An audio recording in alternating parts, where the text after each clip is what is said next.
BJP கோட்டைகள் தான் இது. ராகுல் காந்தி பிரைம் மினிஸ்டராக வரணுங்கிறது அந்த அம்மாவுடைய பெரிய அளவுல மோடி மேல ஊழல் குற்றச்சாட்டுகள் உண்டு.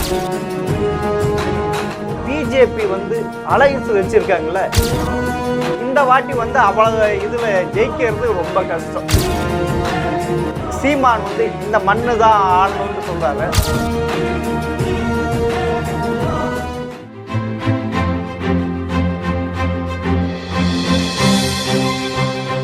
ஜெம் டிவி நேயர்களுக்கு வணக்கம். அரசியல் ஆடுகளத்தில் இன்றைய அரசியல் நிலவரங்களை பற்றி பேசுவோம் வரங்க.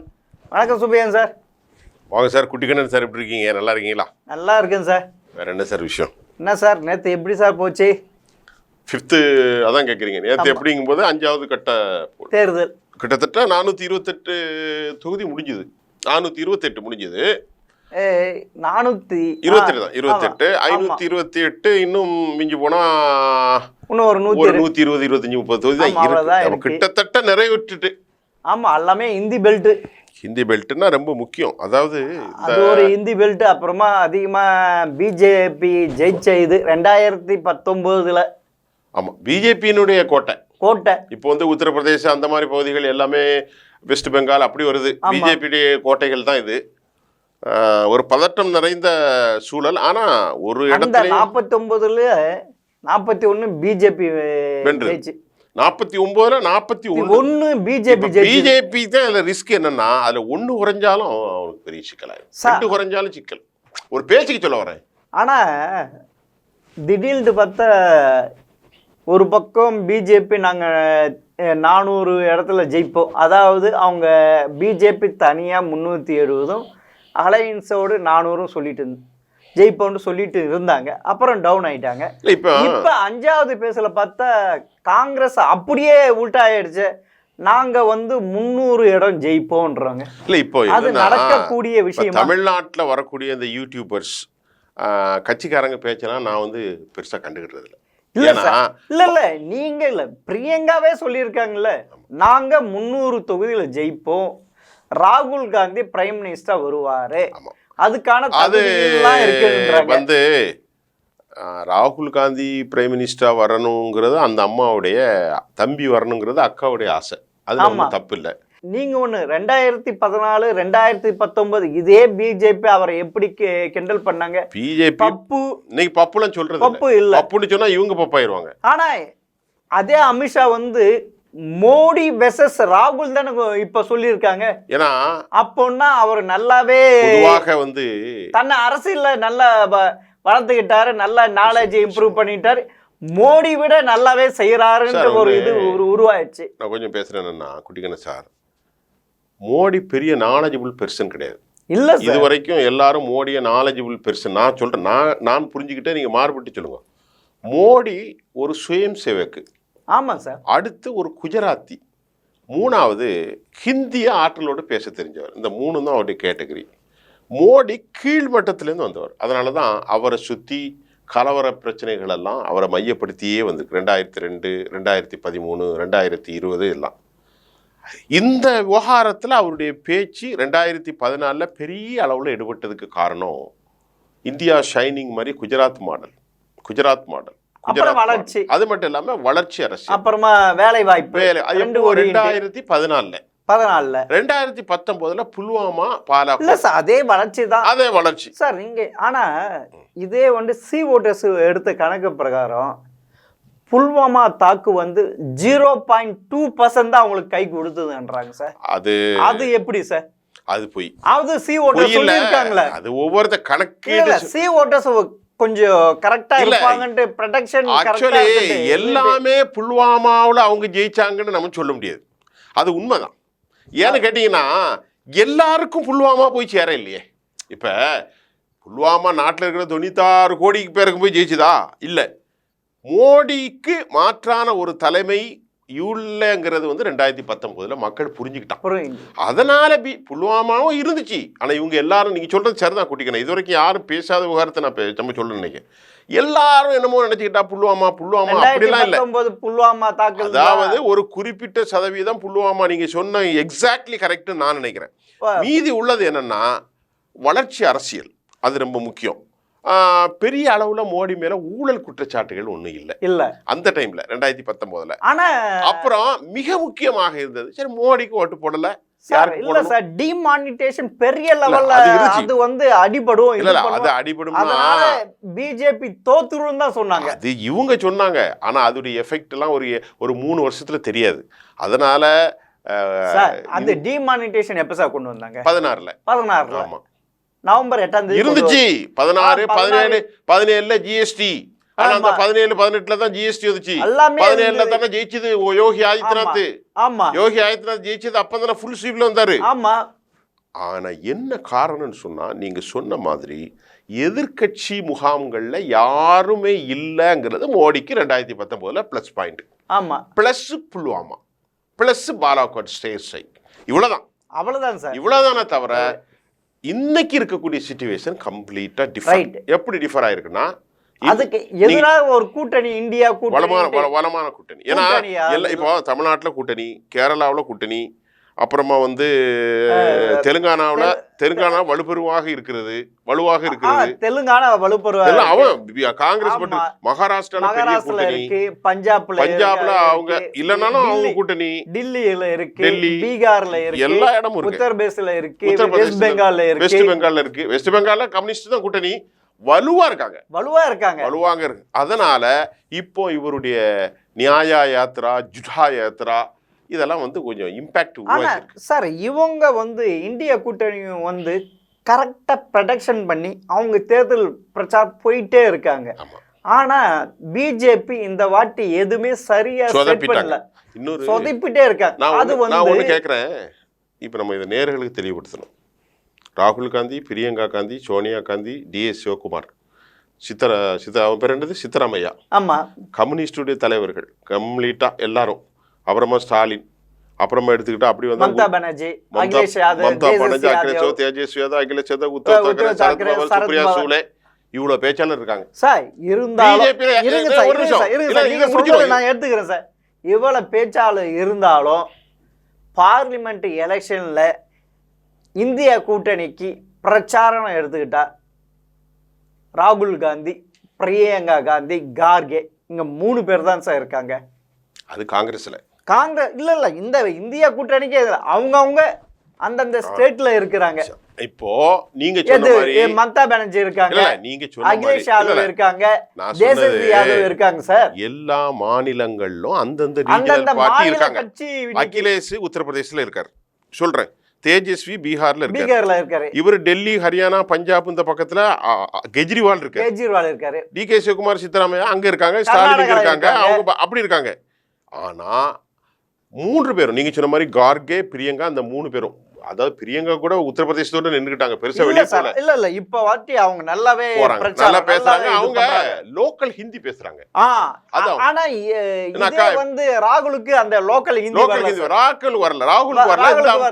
இந்த அம்மாக்கு லோக்கல் ஹிந்தி நல்லாவே வாங்குறாங்க. ஓ தீதின்னு சொன்ன மாதிரி அந்த அம்மா அக்கா, இவங்க பெரிய அக்கா, இவங்க சின்ன அக்கா, ஆமா அப்படி இருக்காங்க. அது வந்து நேஷனல் லெவல்ல கை கொடுக்குது. ஆனா நீங்க இன்னொன்னு சொல்லுங்களேன், நான் உங்கள்கிட்ட கேட்கிறேன், பிஜேபியில யாரு சார் பேச்சாளர் இருக்கா? சார் மோடி தான். மோடி ஒண்டிதான் சார். அடுத்து அமித்ஷா, அப்புறம் நட்டா, ராஜ்நாத் சிங். வேற இவ்வளவு பெரிய கட்சி இவ்வளவுதான் இருக்காங்க. இவ்வளவுதானா? அவ்வளவுதான் இருக்கிறாங்க. மத்தவங்க எங்க போனாங்க? இல்ல பெரிய லெவலா அவங்களுக்கு வேற. நான் கேட்கிறேன், யோகி ஆதித்யநாத் வந்து யோகியே நல்லா கவனிக்கணும். யோகிக்கு ஏகப்பட்ட அழைப்பு வருது, ஆனா யோகி போக மாட்டேங்காரு. எப்படி போக மாட்டேங்காரு? மேலிடத்து உத்தரவு, நீ உத்தரப்பிரதேசத்துல நில்லுன்னு அவர் அப்படி சுருக்கிட்டாங்க. பட்னாவிஸ் அங்கேயே சுருங்கிட்டார். புரியுதா உங்களுக்கு? கட்காரி எங்கேயும் போறது இல்ல. கேளுங்க, வசுந்தராஜ் சிந்தியா எங்க இருக்காருன்னு தெரியல. அதான் சார் இப்ப செஞ்ச தப்பு. இப்ப இல்ல பிஜேபி அப்ப வந்து 5 மாநில தேர்தல்ல மத்திய பிரதேச சிவராஜ் சௌகான் அவர் எங்க இப்ப கேண்டிடேட், அப்ப கூட அவர் இது டம்மி பண்ணிட்டாங்க. சத்தீஸ்கர்ல ராம் சிங் அவரையும் டம்மி பண்ணிட்டாங்க, ராமன் சிங். அப்புறமா ராஜஸ்தான்ல வசந்தராஜ், எல்லாருமே டம்மி பண்ணிட்டாங்க. இப்ப வந்து டம்மி கேண்டிடேட் போட்டு இப்ப வந்து அது பேக் ஃபயர் ஆயிடுச்சு. இப்ப என்னன்னா நல்ல கவனிங்க, இதுல அவங்களுக்கு ஏற்கனவே கெஜ்ரிவால் கொளுத்தி போட்டதுதான் இன்னைக்கு பிரச்சனை. இவனெல்லாம் வளர்த்து விட்டா நமக்கு சிக்கலுங்கிற மாதிரி ஒரு அதிகாரம் பண்ணி மோடி மேஜிக்ல ஓடிச்சு 10 வருஷம். நீங்க இப்படி சொன்னீங்கல்ல கெஜ்ரிவால்ன்ட்டு, ஆமா, கெஜ்ரிவால் கட்சியை சேர்ந்த இல்ல அது ரெண்டா பேசுவோம். இருங்க இத சார். ஒரு செய்தியை முடிச்சுக்கிட்டோம். Okay sir. இந்த செய்தியை முடிச்சுக்கிட்டு அதுக்கு போவோம். அப்படி இருக்கும்போது தான் இன்னைக்கு வந்து உண்மையிலே ஹீரோவா நான் விசாரிச்ச அளவில் உத்தரப்பிரதேசத்தில் எனக்கு தகவல் என்னன்னா, அங்க மோடி மேஜிக் இல்லை, ஆனா யோகி மேஜிக் இருக்கு. ஆமா சார். இல்ல சார், நான் மொத்த 80 தொகுதிகளை எல்லாருமே சொல்றது 40 கட்டாயமா ஜெயிப்பாங்க, பாதிக்கு பாதி ஜெயிப்பாங்க. நான் நினைக்கிறேன் 50 தொகுதி ஜெயிப்பாங்க. 50 இல்ல 55 60 தொகுதி கிட்ட. அந்த இதுல ஏன்னா இல்ல எனக்கு என்ன கணிப்புனா, இவங்க 40-40ங்கிறாங்க, நான் பிஜேபிக்கு ஒரு 58 தொகுதி போட்டிருக்கேன். மீதி வேணா அந்த 64லேருந்து நான் கணக்கு பார்க்குறேன். இந்த 64லேருந்து இவங்களுக்கு குறையதான் இவங்களுக்கு லாபம். ஒரு 7-8 தொகுதிக்கு பெனிஃபிட் கிடைக்கும் சார். அதுவும் சொல்றாங்க சில. ஆனா அதை தாண்டி ஒரு நிமிஷம், நிறைய ஓட்டு வந்து பெஹன்ஜிட்டேருந்து பிரியுது. யார்கிட்டேருந்து? பெஹன்ஜின்னு யார்ட்டு? நம்ம அந்த அம்மா மாயாவதிட்டேருந்து. அது ஒரு வேளை முஸ்லீம், ராஜ்பூத்து, தலித்து வாக்குகள் கன்சாலிடேட் ஆனால் நீங்கள் சொன்ன மாதிரி ஒரு 10 சீட்டு எக்ஸ்ட்ரா கிடைக்கும். யாருக்கு? காங்கிரஸுக்கு. அப்படி இல்லைன்னா பெருசாக கிடைக்காது. ஆனால் நீங்கள் எனக்கு என்னமோ 40 தொகுதியில் அந்த அளவுக்குலாம் பிஜேபி மோசமாக போகிற மாதிரி நான் யூபியில் நம்பல சார். இல்லை ஏன்னா நான் நம்பல. இல்லை இப்படி, ஏன்னா இப்போ வந்து எந்த அலையுமே இல்லை சார். அலை கிடையாது. மோடி அலை இல்லை, எதிர்ப்பு அலை இல்லை, இந்திய கூட்டணிட்டு அப்படி ஒரு அலை இல்லை, எதுவுமே இல்லை சார். ஆனா மௌன அலை இருக்கு சார். ஆனா இந்த மௌன அலை எதுவுமே அது ஒன்று பர்சன்டேஜ் ஓட்டு சதவீதம் குறைஞ்சிருக்கு சார். அது நம்ம அதுல ஓட்டு சதவீதம் குறைஞ்சதுக்கு பல காரணம் சொல்றாங்க. மக்கள் வந்து மோடிக்கு ஓட்டு போட்டவங்க இனி என்னத்தை போட்டு போட என்ன நடந்துச்சுன்னு சொன்னாங்கன்னு இவங்க தரப்புல சொல்றாங்க. அவங்க தரப்புல சொல்றாங்க பெருசா இல்லை, போன தடவை 66%, இந்த தடவை 65% தானே, பெரிய அளவுல குறையிலையே அப்படின்னு மாதிரி சொல்றாங்க. அது ஒண்ணும். ஆனா அது இல்ல 2019 பாத்தீங்கன்னா ராஜஸ்தானும் சரி, குஜராத்தும் சரி, மகாராஷ்டிராவும் சரி, மத்திய பிரதேசம் சரி, உத்தரப்பிரதேசம் சரி, பீகாரும் சரி, சத்தீஸ்கரும் சரி, ஜார்க்கண்ட் சரி, அவங்க வின் பண்ண பெரும்பாலான தொகுதியில் 50% மேல வின் பண்ணியிருக்காங்க சார். அதுதான் சார் இப்போ வந்து இப்போ அந்த கருத்து எப்படின்னா, ஒரு அலை வரும்போது, ஒரு எதிர்ப்பு அலை வரும்போது இந்த 50-25 கூட மாறி போயிடும் சார். மாறலாம். இது I got lot of in experience by fast career. இப்போ நான் ஒரே ஒரு சின்ன சாம்பிள் மட்டும் சொல்கிறேன். தேஜஸ்வி யாதவ்ல 40க்கு 39 ஜெயிச்சாங்க பிஜேபி. ஆமா சார். இன்னைக்கு அதுல 20 தொகுதி ஜெயிக்க போறாங்கன்னு வருது. அப்படிங்கும்போது அதுல ஒரு 20 ஒரு பேஜுக்கு சொல்ல வரேன். நம்ம வேற எந்த ஸ்டேட் வேணாம். ஆனா உத்தரப்பிரதேசத்துல நீங்க சொல்றீங்க அதே இதுதான். அவங்க என்ன தெரியுமா சொல்ற இன்னொரு இது என்ன தெரியுமா, அவங்க வந்து பீகார்ல தேசஸ்ரீயும் காங்கிரஸ் நல்லா ஸ்ட்ராங்கா இருக்கு. ஆனா நிதிஷ்குமார் ஒண்ணு இல்ல. ஆனா பிஜேபி வந்து அலையன்ஸ் வச்சிருக்காங்கல்ல, அலையன்ஸ் யாருன்னு சொல்லுங்க. சிராக் பஸ்வான், ஆமா, மாங்கி, நிதிஷ்குமார், இதுதான் இல்ல குஷ்வாஹா. Very strong sir. ஆமா சார். அது வந்து அந்த எஸ்சி ஓட்டுலாம் சாலிடா வரும்னு சொல்றாங்க. அதனால பேலன்ஸ் ஆகும் அப்படின்னு தான் சொல்றாங்க. நம்ம எப்பவுமே டஃப் ஃபைட் தான் சொல்றோம். ஆனா இந்த டஃப் ஃபைட்ல இல்ல ஒரு நிமிஷம், டஃப் ஃபைட்ல ஒரு தொகுதி பெற்ற தேஜஸ்வி லாலு யாதவுக்கு இந்த ட்ரிப்பு எவ்வளவு பெற்றாலும் லாபமா இல்லையா? லாபம் தான். அதுதான் கணக்கு. லாபம் தான். போன தடவை 39 ஜெயிச்சாங்க, 40க்கு 39. ஆமா. அதே மாதிரி மகாராஷ்டிரா 48க்கு 41. ஆமா. ராஜஸ்தான் 25க்கு 25. இப்ப அதுல இருந்து பாருங்களேன், வேற ஹரியானா 10க்கு 10, டெல்லி 7க்கு. ஆனா எல்லாத்துலயுமே கொஞ்சம் கொஞ்சமா இது பண்ணா அது இப்பொழுது இவங்களுக்கு இருக்கக்கூடிய பிளஸ் பாயிண்ட் என்ன மைனஸ் பாயிண்ட் என்னங்கிறத மட்டும் ஒரு சொல்லிட்டு நம்ம அடுத்த செய்திக்கு போவோம். பிளஸ் பாயிண்ட் ஒன்றும் இல்லை. ப்ளஸ் பாயிண்ட்டு மோடி மட்டும்தான் ப்ளஸ் பாயிண்ட். மைனஸ் பாயிண்ட்டு நீங்கள் சொன்ன மாதிரி சுயம் சேவக்கு கொஞ்சம் அதிருப்தியில் இருக்காங்க. அவங்க வெளியே சொல்லலை. போன தடவை மாதிரி உத்தரப்பிரதேசத்தில் பெரிய கொடிகளோ ஆர்வாரமோ சுயசேங்கு திண்ணை மீட்டிங்களோ நடக்கலை அப்படிங்கிறத ஆங்கில கட்ட சொல்லு. 2. 3வது விலைவாசி ஏற்றம், வேலை இழப்பு ஒரு பெரிய டிராபேக்கு. 4வது பார்த்தீங்கன்னா அவர்களுக்குள் வலுவான கூட்டணிகள் இல்லை. கூட்டணின்னு சொன்னால் அகாலி தலைமையும் கூட இல்லை. இருக்கிறது நான் சொன்ன மாதிரி சிராக் பஸ்வான் மாதிரி அந்த ரீஜனல் பார்ட்டி 2-3 பேர் இருக்காங்க, அவ்வளோதான். RLD இருக்கிறாங்க உத்தரப்பிரதேசத்தில்.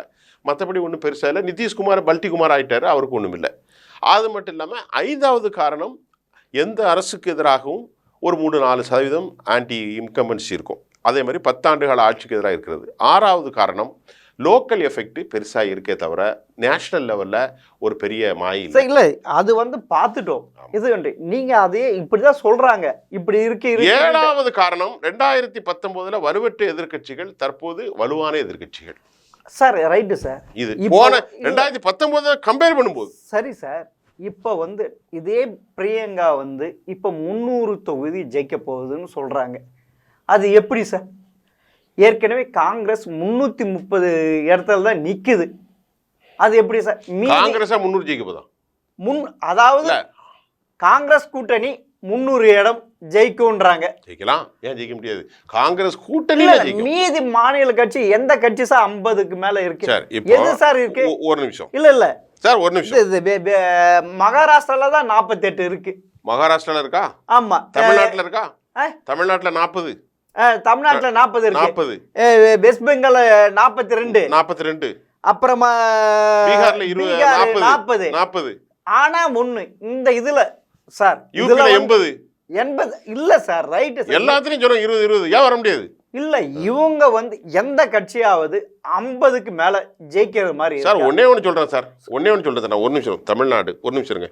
தமிழ்நாடு சாலிடா வர்றது, கேரளா 2, ஒரு நிமிஷம், கர்நாடகா 1, 3, வெஸ்ட் பெங்கால் 1, 4, மகாராஷ்டிரா 1, 5, தெலுங்கானா 1, 6, உத்தரப்பிரதேசம் 1, 7, அப்புறமா வந்து பீகார் 1, 8, ராஜஸ்தான் 1, 9, மற்ற இமாச்சல் ஹரியானா எல்லாம் சேர்த்து ஒரே ஒரு ஸ்டேட்டா 10 ஸ்டேட் வச்சுக்கிடுங்க. 10 ஸ்டேட். Right sir. நீங்க இந்த 10 ஸ்டேட்லயும் ஒண்ணு இல்ல, 10 ஸ்டேட்லயும் சார் தமிழ்நாடு, கேரளா, கர்நாடகா அங்க ரெண்டுமே டஃப் தான். பிஜேபிக்கும் காங்கிரஸுக்கும் 10 வரும். 10 அவங்க ஒரு 15 இல்ல இத்தகலங்க. தெலுங்கானா 19. 10 கண்டிப்பா வரும். 17 சீட் தான். 17 சீட். Sorry 17 seat. அங்க இது ஆந்திரா 25 வராது. 25 அங்க வராது. காங்கிரஸ் ஒரு தொகுதி கூட வராது. இத்தகலங்க. வெஸ்ட் பெங்கால்ல 42. இப்ப இருக்கிற சிச்சுவேஷன்ல எப்படி மாறும்னு சொல்ல முடியல. வெஸ்ட் பெங்கால்ல பீகார்ல 40. அதுல வந்து எப்படின்னு சொல்ல முடியும். அது இந்து ஹாட் பெல்ட். உத்தரப்பிரதேசல 80, அதுவும் ஹாட் பெல்ட். ராஜஸ்தான்லயும் 25, அதுவும் இதுதான். குஜராத்தில் 25, ஏற்கனவே 1 வந்து இந்திய அண்ணா போஸ்டல் ஜெயிச்சிட்டாங்க.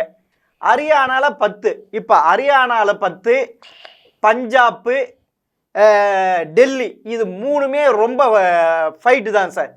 ஹரியானாவில் போன வாட்டி 10 இடத்துல ஜெயிச்சாங்க. யாரு? பிஜேபி. இந்த வாட்டி வந்து அவ்வளவு இதுல ஜெயிக்கிறது ரொம்ப கஷ்டம். அதாவது ஆனா பஞ்சாப்ல வந்து கொஞ்சம் எட்ஜ் எடுக்கலாம். நான் எப்படி பாக்குறேன்னா, நல்ல கவனிங்க. இந்த 50%, 40% நான் பார்க்க மாட்டேன். 1996ல நல்லா கவனிங்க. தமிழ்நாட்டுல ஒரு நிமிஷம் சொல்லி முடிச்சிடுறேன். இருங்க. 1980ல ஆமா எம்ஜிஆர் வந்து பார்லிமெண்ட் 2 இடத்துல அதான் சொல்றேன். ஆனா அசெம்பிளில வந்து இது பண்ணாங்க சார். நான் பார்லிமெண்ட்ல நேருவின் மகளே வா நிலையான ஆட்சி தாண்டு சொல்லி 118 நின்று நல்ல செல்வாக்குல ஜெயிச்சவங்க 6 மாசத்துல அந்த 50%, 40% கரைஞ்சி அவ்வளோ எம்ஜிஆர் பக்கம் வந்துட்டு பாயிண்ட் நம்பர் 1.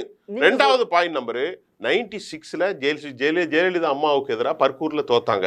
அதே மாதிரி 98ல கோவை குண்டுவெடிக்கு அப்புறம் அந்த இது அப்படி 1.5-2 வருஷத்துல மாறிட்டு. ஆமா, இதே மாதிரி நார்த் இந்தியாவுல ஊழல் குற்றச்சாட்டு ஜெயலலிதா மேல அவ்வளவு பெரிய. அதே போன்று இன்னைக்கு 50% எடுத்ததெல்லாம் மாறக்கூடிய வாய்ப்பு. அது மட்டும் இல்லாம இன்னொன்னு சொல்லிடுறேன், சொல்ல மறந்துட்டேன்.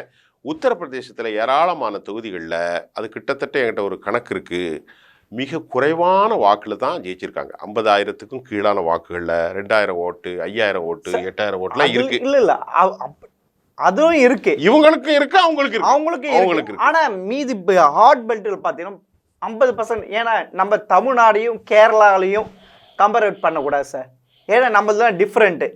அவங்க வந்து நார்த் இந்தியன் பீப்புள். அதைத்தான் கேசிஆர் சொல்றாரு, அது ஒரு தனி தேசம், தென்னிந்தியா ஒரு தனி தேசம். தேசம்னா தேசம் இந்தியா தான்.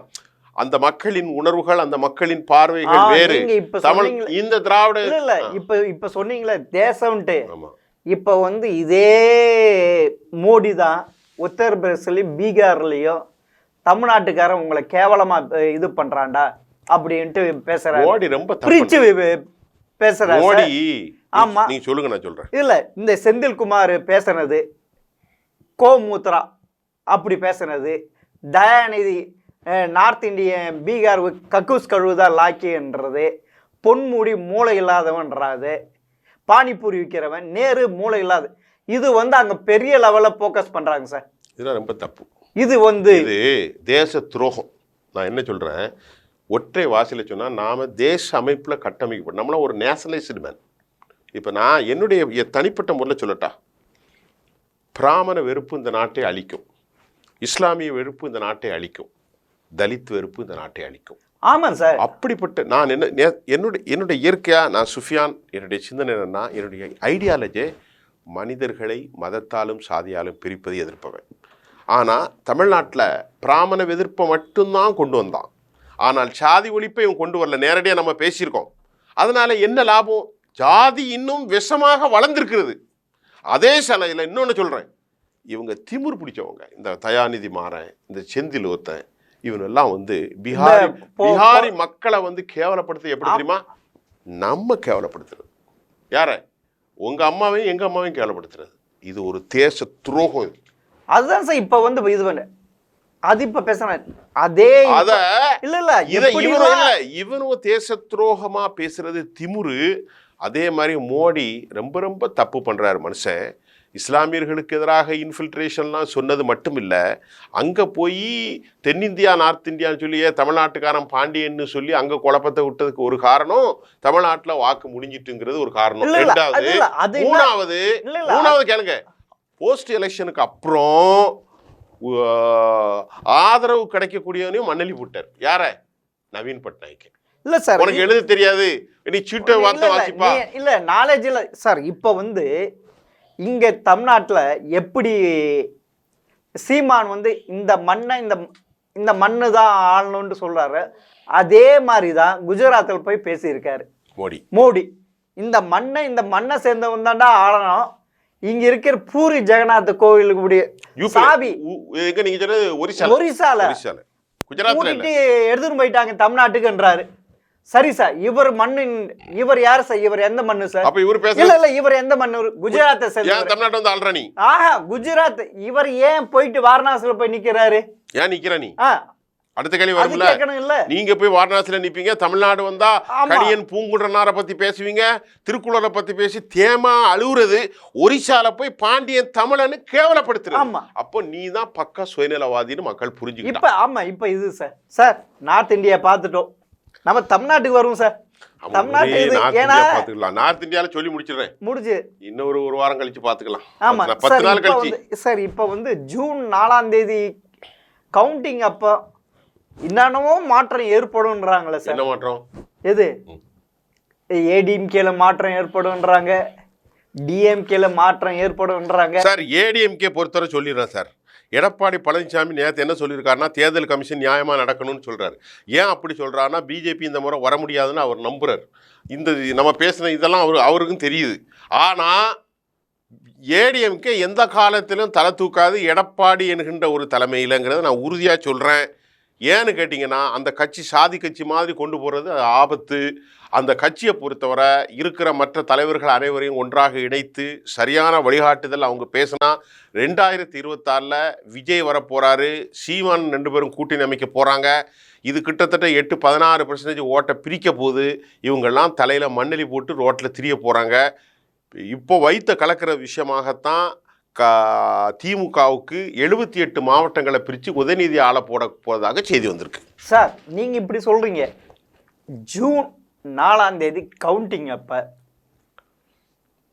ஏடிஎம்கே 25% மேல போச்சுன்னா எடப்பாடி தப்பிச்சிடுவார், இல்லைன்னா காலி.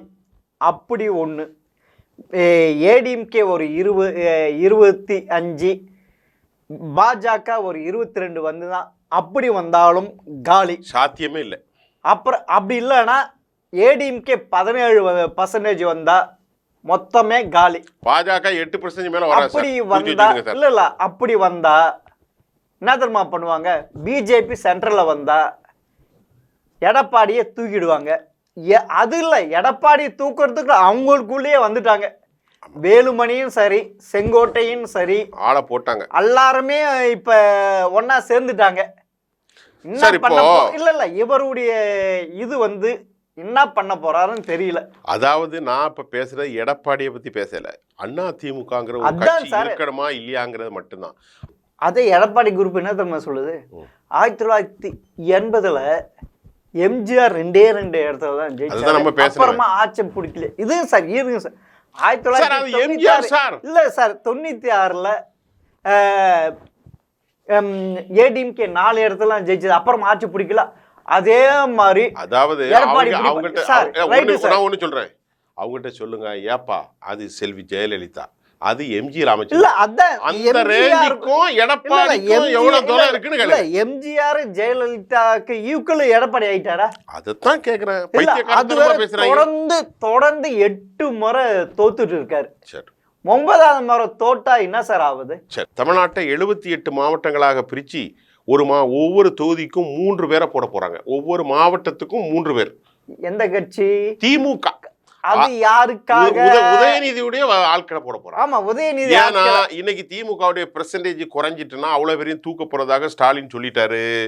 அப்படி குறைஞ்சாலும் குறையாட்டாலும் அவங்கள கூப்பிட்டு தனியா காலி பண்ணிட்டு தம்பி உதயநிதிக்கு வசமான ஆட்களை 3 தொகுதிக்கு ஒரு மாவட்ட செயலாளர் இல்ல அப்படிதான் கொடுத்திருக்காரு சபரீசன் போட்டு 3 தொகுதிக்கு ஒரு மாவட்ட செயலாளரை போட்டு அதோட திமுக வலுப்படுத்தி ஒரு 6-8 மாசத்துல கட்சியை முழுவதும் ஒப்படைச்சிருவாங்க. இல்ல அந்த மாவட்ட செயலாளர் பெரும்பாலானோர் இளைஞர் அணி சேர்ந்தவங்களை தான் போட போறாங்கன்ட்டு அப்படின்னு சொல்றாங்க. அது ஒண்ணு, மாவட்ட செயலாளர்களை இப்ப இருக்கிற ஆளுங்களை நிறைய பேர் எடுக்க போறாங்கன்னு சொல்றாங்க. எடுத்துருவாங்க. அது எடுத்துருவாங்களா? கை வைக்க முடியலன்னா கட்சி காலியாயிரும். கட்சி சார் நீங்க நினைக்கிற மாதிரி இல்ல சார். 2026ல தமிழ்நாட்டு அரசியல் களம் விஜய் வந்தால் மாறும். விஜய் ஜெயிக்க மாட்டாரு. ஆனால் அவருக்காக ஒரு 8% வாக்குகளும், இவரை சீமானுக்கு ஒரு 3-4-5% வாக்குகளும் 10% பிரிந்து விட்டால் ஏற்கனவே 8% இருக்கு சார் சீமானுக்கு. யாருக்கு? சீமானுக்கு சார் 8% இருக்குன்னா அது அவர் தனிச்சு நின்று ப்ரூவ் பண்ணிட்டு வர்றாரு சார். அந்த இது சார் அது ஒட்டுமொத்த சமூக இளைஞர்களுடைய ஓட்டு சில பகுதிகளில் இருக்கு. அந்த ஆளும் ஒன்று கிடக்கொண்டு சில சமயத்தில் பேசுறாரு. யாரு? அவரும் பேசுறாரு. ஆனாலும் கூட 2024ல கடும் நெருக்கடியை திமுக சந்திக்க போறது மட்டும் இந்த தடவை உறுதியா அது ஒண்ணு. இப்போ ஜூன் 4ஆம் தேதிக்குள்ள இப்பயே பிளான் போட்டார் ஸ்டாலின். இந்திய கூட்டணி ஆட்சிக்கு வந்தால் நாடாளுமன்ற சபாநாயகராக டிஆர் பாலு. இல்ல அது நமக்கு ஆதாரம் பாராளுமன்ற வருது சார். வர்ற பத்திலாம் பேச முடியாது. அதுல இந்த கனிமொழி, அப்புறமா தங்கம் தென்னரசு, இவங்கெல்லாம் மினிஸ்டருக்கு இப்பயே ரெடி. அது எதுக்கு அவங்க வர்றாங்கன்னா எல்லாரும் நம்புறாங்க இந்தியா கூட்டணி வரும்னு. ஏன்னு சொன்னா இது கருணாநிதி பாலிசியில பின்னாடி மகனுக்கு எந்த இடைஞ்சல் வரக்கூடாதுன்னு அவ்வளோ பேரும் டெல்லிக்கு எக்ஸ்போர்ட் பண்ணிட்டு லோக்கல் தலைவர்களை வச்சு உதயநிதிக்கு ஆதரவான ஆட்களை போட்டு கட்சியை வலுப்படுத்தி உதயநிதி கைகளையும் வலுப்படுத்தி 1 வருஷத்துக்குள்ள கட்சி அவர் கையில ஒப்படைக்க போறாங்க. அதுவும் நடக்குது. இன்னொரு சைடுல அதாவது பிஜேபிக்கு ஆதரவான தொழிலதிபர்கள்லாம் ஸ்டாலின் கிட்ட பேசிக்கிட்டு இருக்காங்க. தொங்கும் பார்லிமெண்ட் வந்தா நீ கூட்டணிக்கு சப்போர்ட் வெளியில இருந்து பண்ணிட்டு அது வந்த பிறகு தான பாக்குறேன். உன் மேல நிறைய கேஸ் இருக்கு, அதெல்லாம் இருக்கு, அதெல்லாம் பண்ணி இப்படி 2 பக்கம் ஓடிட்டு இருக்கு சார். ஓடிக்கிட்டு இருக்கு. நாம இதை ஜூன் 4க்கு அப்புறம் தான் மற்றபடி பேசுவோம். சரி சார். இன்னும் அடுத்த முறை இதை விட சிறப்பா நல்ல சிறப்பா பவரான நியூஸோடு சந்திப்போம் சார். மிக்க நன்றி சார். நன்றி.